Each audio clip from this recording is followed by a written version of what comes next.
તારું તો કામકાજ હવે ખબર પડી કે તું સમાજના કોઈ દીકરી માટે એના ન્યાય માટે પહેલા તું સમાજને ઉશ્કેરેસ, હેલ્પ માટે બોલાવેસ અને ત્યાર પછી એ લોકોનો ફાયદો ઉપાડીને તું તારા રોટલા શેકી લે. નમસ્કાર દર્શક મિત્રો, સ્વાગત છે આપણે યુટ્યુબ ચેનલ એટલે કે MB ન્યૂઝ ગુજરાતમાં. ચાલો મિત્રો, આજે આપણે વાત કરીશું કીર્તિ પટેલ અને મુન્નાભાઈ ચોગડના વિવાદ વિશે. તમે જાણો છો ત્યારે મિત્રો મુન્ના ચોગડ વિવાદમાં નવો વળાંક જોવા મળી રહ્યો. ત્યારે મિત્રો હવે કીર્તિ પટેલ દ્વારા મુન્ના ચોગડ ઉપર એક નવા આરોપ કરવામાં આવી રહ્યા છે.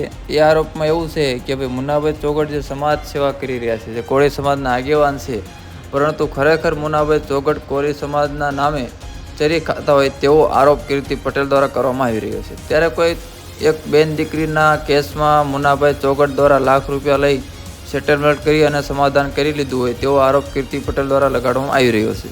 તો ચાલો મિત્રો, સૌપ્રથમ મુન્નાભાઈ ચોગડના વિવાદમાં અને કીર્તિ પટેલ વચ્ચે જે આ વિવાદ ચાલી રહ્યો છે તેમાં કીર્તિ પટેલનો એક મોટોમાં મોટો ખુલાસો કરવામાં આવી રહ્યો છે. આ ખુલાસો જાણી અને તમને પણ નવાઈ લાગશે.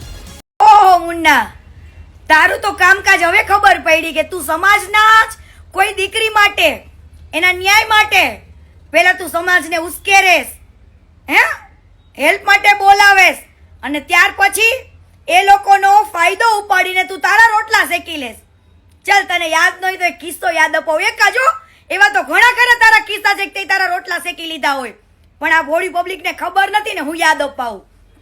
ભાવનગરમાં બોર તળાવ પોલીસ સ્ટેશનની અંદર એક કમ્પ્લેન ગયેલી હતી. 11 વર્ષની દીકરી ઉપર બળાત્કાર થયેલો. સુરેશ પટેલ ઉપર એ કેસ કરવાનો હતો અને આને પબ્લિક ભેગી કરી હતી. ત્યાર પછી સુરેશ પટેલે આને 1 લાખ રૂપિયા આપ્યા, કેસ નહીં થવા દેવાના. તો મુન્નાભાઈએ લઈ લીધા. ત્યાર પછી તમારા સમાજના કોઈ આગેવાને આવીને આ દીકરીને ન્યાય અપાવવા માટે કેસ દાખલ કરાવી દીધો અને સુરેશ પટેલને જેલ હવાલે પણ કરેલો. પણ ત્યાર પછી મુન્નાએ શું કર્યું? એ દીકરીને ન્યાય અપાવવાની બદલે સુરેશ પટેલ પાસે કેટલા રૂપિયા લીધા હતા? મુન્ના, તું તારા મોઢેથી બોલીશ કે હું બોલું? તો ભાઈ, તું આવા સમાજને ગેરમાર્ગે લઈ જઈને પેલા બોલાવીને તારા રોટલા શેકી લે છે અને દીકરીને ન્યાય અપાવવાની વાત તો દૂર, તે તારા રોટલા શેકી લીધા, તારા પેટ ભરી લીધા ની કેસ પાછો લેવડાવી લીધો. મિત્રો, આ દીકરીને ન્યાય નથી મળ્યો, પૂછી લેજો હજુ પણ, અને એવા ઘણા ખરા કિસ્સા છે. ઓહો મુન્ના, તારું તો કામકાજ હવે ખબર પડી કે તું સમાજના જ કોઈ દીકરી માટે એના ન્યાય માટે પહેલા તું સમાજને ઉશ્કેરેસ, હેલ્પ માટે બોલાવેસ અને ત્યાર પછી એ લોકોનો ફાયદો ઉપાડીને તું તારા રોટલા શેકી લેસ. ચાલ, તને યાદ ન હોય તો એક કિસ્સો યાદ અપાવ. એકાજો એવા તો ઘણા ખરા તારા કિસ્સા છે કે તારા રોટલા શેકી લીધા હોય, પણ આ ભોળી પબ્લિકને ખબર નથી ને, હું યાદ અપાવું. ભાવનગરમાં બોર તળાવ પોલીસ સ્ટેશનની અંદર એક કમ્પ્લેન ગયેલી હતી. 11 વર્ષની દીકરી ઉપર બળાત્કાર થયેલો. સુરેશ પટેલ ઉપર એ કેસ કરવાનો હતો અને આને પબ્લિક ભેગી કરી હતી. ત્યાર પછી સુરેશ પટેલે આને 1 લાખ રૂપિયા આપ્યા, કેસ નહીં થવા દેવાના. તો મુન્નાભાઈએ લઈ લીધા. ત્યાર પછી તમારા સમાજના કોઈ આગેવાને આવીને આ દીકરીને ન્યાય અપાવવા માટે કેસ દાખલ કરાવી દીધો અને સુરેશ પટેલને જેલ હવાલે પણ કરેલો. પણ ત્યાર પછી મુન્નાએ શું કર્યું? એ દીકરીને ન્યાય અપાવવાની બદલે સુરેશ પટેલ પાસે કેટલા રૂપિયા લીધા હતા? મુન્ના, તું તારા મોઢેથી બોલીશ કે હું બોલું?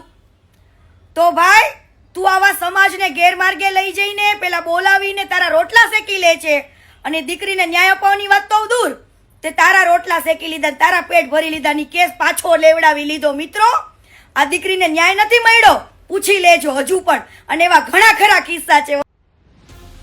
તો મિત્રો, વિડીયો જોયો ને, આ હતા કીર્તિ પટેલ. તો કીર્તિ પટેલ દ્વારા હાલ જે મુન્ના ચોગડ નામના વ્યક્તિ ઉપર આરોપ લગાવવામાં આવી રહ્યા છે, બે સમાજના નામે તમે ચરી ખાવ છો. કારણ કે સમાજની તમારે સેવા જ કર્યું હોય તો પછી કોઈ બેન દીકરીનો કેસ હોય તેમાં સમાધાન પેટે તમે કેસ ન થવા દો અને લાખ રૂપિયા લઈ અને સમાધાન કરો, તો આ ખરેખર યોગ્ય ન કહેવાય. આવો આરોપ કીર્તિ પટેલ દ્વારા લગાવવામાં આવી રહ્યો છે.